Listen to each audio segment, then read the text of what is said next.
दोस्तों, चाहे मर जाना, नवरात्रों में कन्याओं को यह चीज कभी मत खिलाना। व्रत टूट जाता है, मां दुर्गा क्रोधित हो जाती है। दोस्तों, नवरात्र कन्याओं को समर्पित है। कन्या पूजन करने से हमारे अगले पिछले पाप, राहु दोष, पितृ दोष, काल सर्प दोष, गरीबी का दोष और हमारी समस्त पीड़ा दूर होती है। दुख दर्द दूर होते हैं, हर कष्ट दूर होते हैं, गृह क्लेश हमारे जीवन से हमेशा के लिए दूर हो जाते हैं।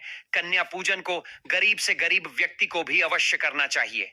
दोस्तों, देखिए, कन्या पूजन 2025 में चैत्र नवरात्रि में कब करना है, आइए अब वह भी आपको बता देते हैं। आपको बता दें, 4 अप्रैल दिन शुक्रवार को सप्तमी तिथि मनाई जाएगी। कई लोग सप्तमी में भी कन्या पूजन करते हैं और चैत्र नवरात्र की अष्टमी 5 अप्रैल दिन शनिवार को मनाई जाएगी। और जबकि रामनवमी या नवमी 6 अप्रैल को है। आप चाहे तो अष्टमी और नवमी इन दोनों तिथियों में कन्या पूजन कर सकते हैं। सर्वश्रेष्ठ और उत्तम होता है। ऐसे में आप अष्टमी और नवमी में इन दोनों समय में कन्या पूजन हर हाल में अवश्य ही कर देना। शास्त्रों में 9 दिनों के नवरात्रि को बहुत ही शुभ और मंगलकारी माना जाता है और वही 8 दिनों के नवरात्रि को अच्छा नहीं माना जाता है। ऐसे में 10 दिनों के नवरात्रि बहुत ही शुभ माने गए हैं शास्त्रों के अनुसार। नवरात्रि के दिनों में माता रानी का पूजन करने से, कन्या पूजन करने से मां अभय वरदान प्रदान करती है।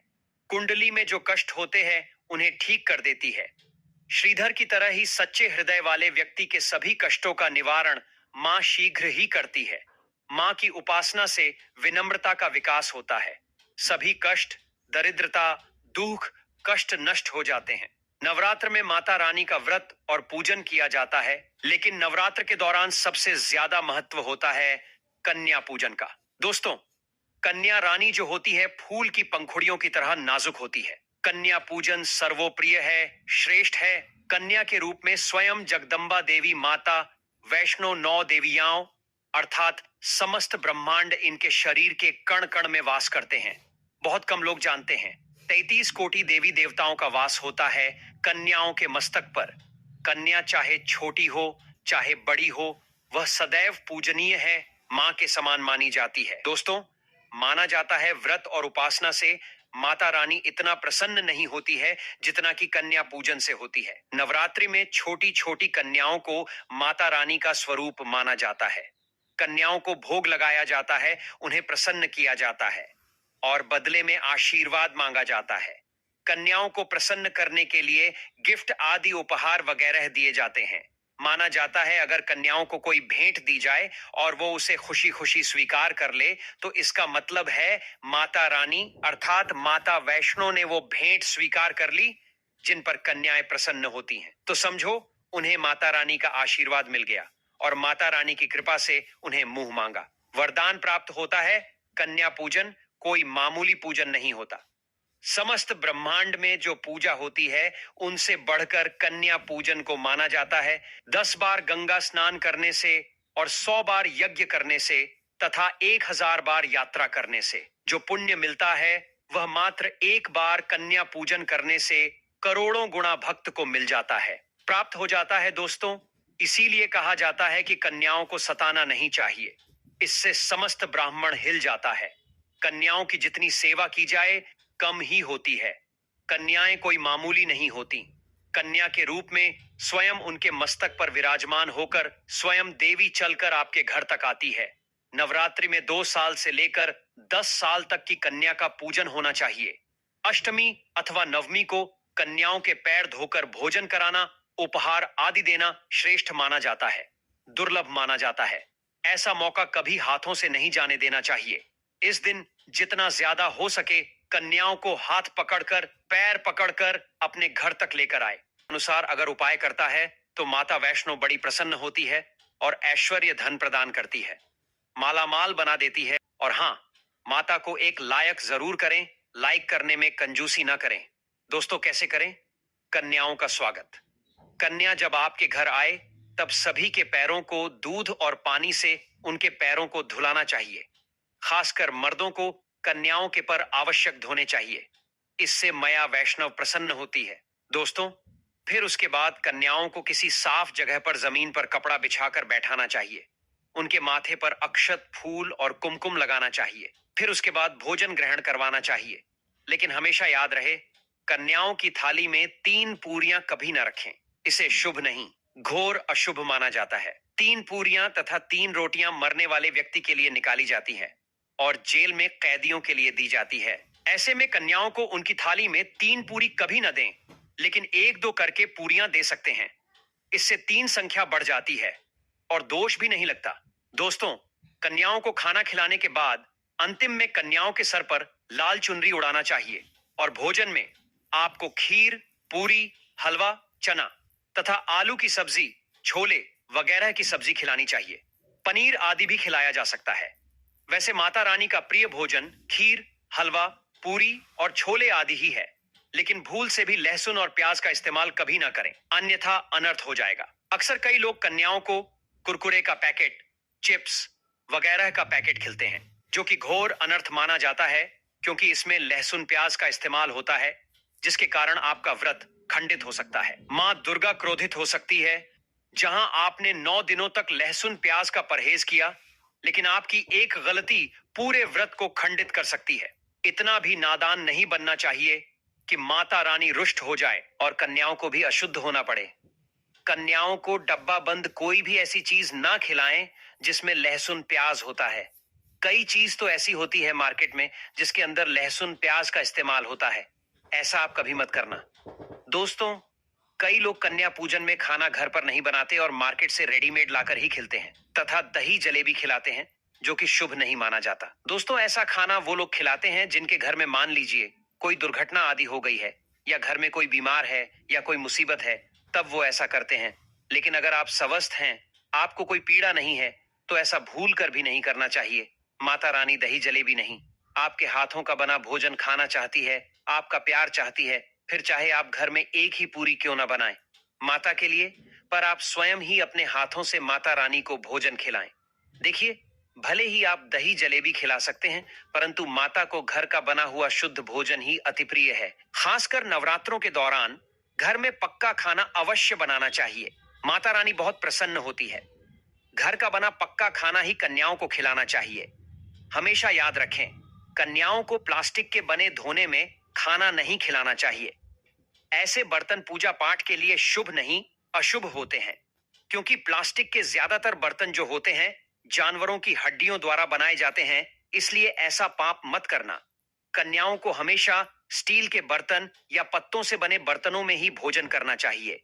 बहुत ही शुभ माना गया है। अगर पेड़ के पत्ते में भोजन कराते हैं तो माता अभय वरदान प्रदान करती है। दोस्तों, एक और बात हम आपको बताने वाले हैं कि यदि नवरात्रों के समाप्त होने के बाद यदि बीच में कन्या पूजन में शुक्रवार का दिन पड़ जाए, तो कन्याओं को कोई भी खट्टी चीज नहीं खिलाना चाहिए, क्योंकि शुक्रवार का दिन माता संतोषी को समर्पित होता है और माता संतोषी नवरात्रों के दिनों में सक्रिय अवस्था में होती है, यानी वो भी 9 देवियों के साथ में आपके घर में आती है। इसीलिए कन्याओं को भूल कर भी शुक्रवार का दिन अगर पड़ जाए तो खट्टी चीज घर में नहीं बनाना चाहिए और कन्याओं को भी खट्टी चीज नहीं खिलाना चाहिए। घोर पाप लगेगा, किया कराया सब बर्बाद हो सकता है। क्नॉइस, खट्टी चीजों से माता संतोषी रुष्ट हो सकती है, चिढ़ सकती है, आपको श्राप दे सकती है। इसीलिए नादान ना बने दोस्तों। भोजन कराने के बाद कन्याओं की थाली में एक लौंग जरूर रखना चाहिए, क्योंकि लौंग देवी शक्ति तथा दुर्गा मां को बहुत प्रिय है। लौंग माता शक्ति का प्रतीक होती है। लौंग में नव दुर्गा का वास होता है। इन 9 दिनों में माता रानी को लौंग का भोग ही लगाया जाता है, तो खाना खाने के बाद कन्याओं को लौंग अवश्य अर्पित करें। माता रानी को अमृत से बढ़कर लौंग प्रिय है, इसीलिए कन्याओं को थाली में चुपचाप एक लौंग जरूर रख दें। आपका भाग्य चमक जाएगा। माता लक्ष्मी आपके जीवन में धन की कोई भी कमी नहीं होने देंगी। दोस्तों, आपको बता दें, कन्याओं को उपहार में क्या दें। कन्याओं को खुश करने के लिए उनकी थाली में दक्षिणा डालें, ताकि आपके घर में संपन्नता बनी रहे तथा धन की कोई भी कमी ना हो।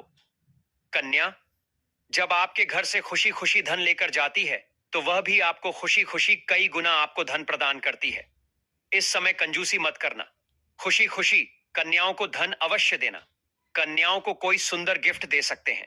शास्त्रों में बताया जाता है कि कन्या जितना खुश होती है, माता रानी उतना ही जल्द फल की प्राप्ति प्रदान करती है। ऐसे में आप कन्याओं को चॉकलेट बॉक्स दे सकते हैं तथा खूबसूरत कपड़े दे सकते हैं। याद रहे, काले कपड़े ना दें और स्टील के बर्तन भी गिफ्ट के तौर पर दे सकते हैं। याद रहे कि कन्याओं को लोहे का कोई भी सामान नहीं देना चाहिए, नहीं तो राहु केतु का प्रभाव आपके जीवन में प्रवेश कर जाएगा। राहु काल तथा राहु दोष आपको लग जाएगा, आप बर्बाद भी हो सकते हैं। दोस्तों, जब कन्या अपने घर के लिए प्रस्थान करे तो उनके चरण जरूर छू लें और अपने मन में अपनी प्रार्थना को पूरा करें। सच्चे दिल से मांगी हुई मुराद माता रानी अवश्य ही पूरी करती है। सच्चे दिल का मतलब होता है मन में कोई भी लालच ना हो, और अगर वह लालच माता को पाने के लिए बन जाए तो उसे बोलते हैं सच्ची श्रद्धा और सच्ची भक्ति। ऐसी भक्ति के आगे स्वयं 33 कोटि देवी देवता आपको नमस्कार करते हैं। दोस्तों, नवरात्रों के दिनों में अगर मिल जाए आपको यह संकेत तो समझो माँ दुर्गा आपके घर में आ चुकी है, यह संकेत बताते हैं। माँ दुर्गा का आशीर्वाद आपको प्राप्त होने वाला है। तो आइए शुरू करते हैं दोस्तों। पहला संकेत, जब आप कलश स्थापना करते हैं तो जौ से निकली हरियाली बहुत ही शुभ मानी गई है। कहा जाता है कि जौ से निकली हरियाली हमारे भविष्य में होने वाले अच्छे और बुरे होने का संकेत देती है। यह सभी बातें हमारे आने वाले साल का भविष्य बताती हैं। यदि आपने जौ बोए हैं और वह किसी कारणवश नहीं हो पाए हैं तो यह संकेत बड़ा ही मनहूस माना गया है। कहा जाता है कि नवरात्रों में जौ अगर सूख जाते हैं या बढ़ते नहीं हैं तो आपको समझ लेना चाहिए कि यह साल आपका खराब होने वाला है तथा घर में कोई बीमारी आने वाली है, या दिन दुगनी रात चौगुनी आपकी कम होने वाली है या घटने वाली है। दोस्तों, ये धन हानि का संकेत माना गया है, क्योंकि आपने कोई ना कोई गलती ऐसी कर दी होगी जिसके कारण माता रानी नाराज हो गई है। इसीलिए माता से आप क्षमा अवश्य मांग लें। मां अपने भक्तों को अवश्य माफ करती है। एक मां ही होती है जो अपने बेटे को, अपने लाल को हर गलती पर माफ करती है। लेकिन ऐसा बेटा किस काम का जो मां से माफी न मांगे। इसीलिए माता रानी से अपनी गलती की माफी अवश्य मांग ले। मैया वैष्णो अपने भक्तों को कभी निराश ही नहीं करती, बल्कि उन्हें धन धान्य से और खुशियों से परिपूर्ण बना देती है। और दोस्तों, यदि जौ हरे भरे हो जाते हैं तो यह शुभ संकेत होता है। इससे आने वाले समय में आपको बहुत ज्यादा ही धन लाभ होगा। माना जाता है कि RS1 का सिक्का या चांदी का कोई भी सिक्का जौ के बीचों बीच में अगर मिट्टी में दबा दिया जाए तो घर में सुख समृद्धि आती है। माता लक्ष्मी दौड़ी दौड़ी चली आती है।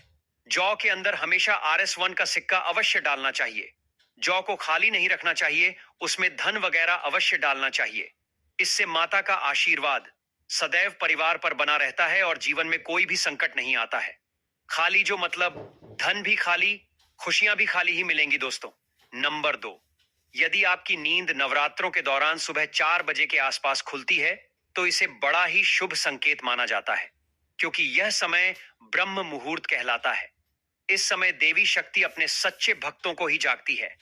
इस समय उठाना मतलब माता की कृपा प्राप्त करने के बराबर माना गया है। ये संकेत बताते हैं कि माता की सच्ची भक्ति का प्रभाव आपके ऊपर हो चुका है और माता रानी आपको जल्दी ही कोई खुशखबरी देने वाली है।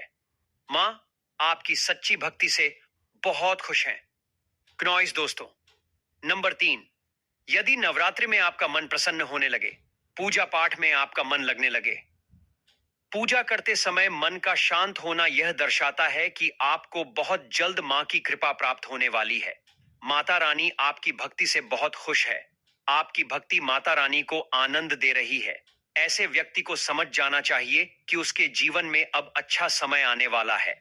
दोस्तों, नंबर 4, नवरात्रों के दौरान अगर मां के गले से फूल गिर जाएं तथा जौ के हरे भरे पत्ते अगर बिन हवा के हिल जाएं तो इसे अति उत्तम माना गया है। यह संकेत बताता है कि माता रानी का आगमन आपके घर में अस्थायी रूप से हो चुका है। आपको माता लक्ष्मी की कृपा प्राप्त होने वाली है। यह संकेत कुछ खास लोगों को ही दिखाई देते हैं। माना जाता है कि पूजा करते समय अगर धुआं अधिक बढ़ जाए तो इससे यह पता चलता है कि आपके घर से गरीबी हमेशा हमेशा के लिए जाने वाली है। भूत प्रेत आत्माएं अब आपके घर से हमेशा के लिए जाने वाले हैं। पूजा करते समय धुएं का अधिक होना बहुत ही शुभ और मंगल कार्य माना गया है। यह संकेत भविष्य में अच्छे परिणाम को दर्शाते हैं। दोस्तों, नंबर 5, द्वार पर गाय का आना। वेदों में बताया जाता है कि नवरात्रि के दौरान गाय माता का घर में आना बड़ा ही शुभ संकेत माना गया है। नवरात्रि में द्वार पर गाय का आना अत्यंत शुभ है। यदि आपके भी द्वार पर गाय आती है तो गाय के माथे पर कुमकुम लगाना ना भूले तथा गाय को रोटी जरूर खिलाएं। इससे मां दुर्गा अत्यंत प्रसन्न होंगी और आपकी झोली खुशियों से भर देंगी। द्वार पर गाय का बार बार आना भी जीवन में आने वाले अच्छे संकेतों की ओर इशारा करता है। दोस्तों, नंबर 6, सपने में शेर का दिखाई देना। अगर आपके सपनों में मां दुर्गा दिखाई देती है, अर्थात कोई भी देवी अगर आपके सपनों में दिखाई देती है तो बड़ा ही शुभ माना गया है। नवरात्रों के पावन अवसर पर माता के दर्शन किसी खास भक्तों को ही होते हैं। यह सपने कभी किसी को शेयर मत करना। यदि माता की सवारी तथा शेर रात्रि में सपने में बार बार दिखाई देता है तो मां दुर्गा आपसे प्रसन्न है। ये संकेत बताते हैं कि जल्द ही आपकी कोई मनोकामना अवश्य पूर्ण होगी और आपके शत्रुओं का नाश हो जाएगा। शत्रु आपके नाम से ही थर थर कांपने लगेगा। मां दुर्गा का वाहन शेर है, इसलिए नवरात्रि में शेर का दिखाई देना अत्यंत शुभ संकेत होता है।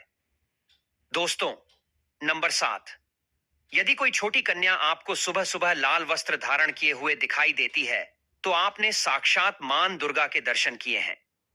यदि नवरात्रों में सबसे पहले आपके घर में कन्याओं का आगमन हो जाए तो समझो आपको दुनिया की कोई भी शक्ति, ब्राह्मण की कोई भी शक्ति आपको करोड़पति होने से नहीं रोक सकती।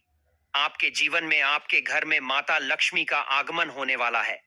आप दिन दुगुनी रात चौगुनी तरक्की करेंगे। अब आप खुशियां बनाइए और मिठाइयां बांटे। ऐसे में कन्याओं को भरपूर तरीके से खुश रखें और उनका आगमन दूध से चरण धुलाकर करें। कोई भी कंजूसी ना करे। दोस्तों, माता रानी आपको यह संकेत दे रही है कि अब आपका बुरा समय समाप्त हो चुका है। अब जीवन में सुख समृद्धि के द्वार खुल जाएंगे। दोस्तों, नंबर 8, घर पर उल्लू का आना। यदि मां लक्ष्मी का वाहन उल्लू नवरात्रि में आपके घर आकर बैठ जाए तो यह भी शुभ संकेत है।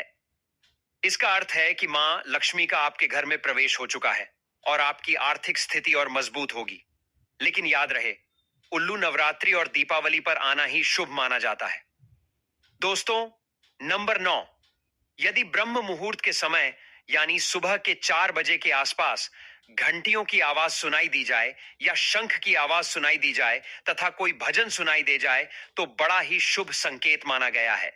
इससे यह पता चलता है कि माता रानी आपकी भक्ति से बहुत प्रसन्न है और आपके जीवन में सभी नकारात्मकता का नाश होने वाला है तथा माता लक्ष्मी की कृपा आपको प्राप्त होने वाली है। दोस्तों, नवरात्रों के दौरान घर में काली चींटियों का दिखाना, लंबी लंबी लाइन बनाकर मुंह में खाना ले जाते हुए।